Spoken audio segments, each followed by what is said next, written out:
Sonography एक बहुत ही बड़ा ब्लेसिंग है हमको, वरदान जैसे बोलो, कि जिससे हमें बहुत ज्यादा चीजें मालूम पड़ती है प्रेगनेंसी में।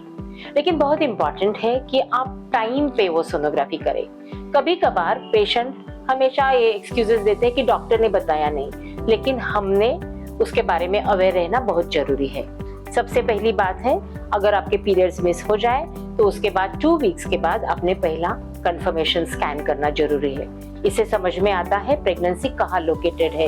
बाय मिस्टेक फैलोपियन ट्यूब में नहीं है ना, बाय मिस्टेक ट्विन प्रेगनेंसी नहीं है ना।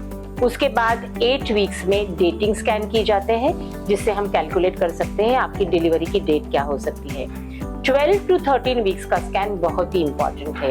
उसमें बच्चे में की विकलांगता, प्रेडिक्शन, जैसे आगे जाके प्रेगनेंसी में कोई दिक्कत आने वाली है क्या, ये समझ में आता है। उसके बाद की बहुत इंपॉर्टेंट स्कैन रहती है 19 टू 20 वीक स्कैन, जिसको बोला जाता है एनोमली स्कैन, जिसमें बच्चे के स्ट्रक्चरल एबनॉर्मलिटीज में समझ आती है। कभी कभार अगर आप स्पेशल पेशेंट हो, जैसे डायबिटिक या लिटिल ओल्डर या आईवीएफ कंसेप्शन हो, तो 23-24 वीक्स को आपको 2D इको बच्चे के हार्ट के असेसमेंट के लिए करवाई जाती है। फिर उसके बाद आता है 32 वीक्स का ग्रोथ स्कैन। 38-39 वीक्स में आपको स्पेशल बायोफिजिकल प्रोफाइल या कलर डॉपलर्स हुए जाते हैं।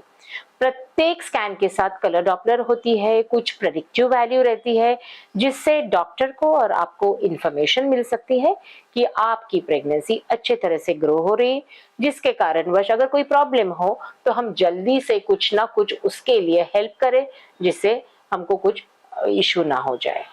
सो दीज आर द टाइमलाइंस, और ये टाइमलाइंस आप मेंटेन करना बहुत जरूरी है।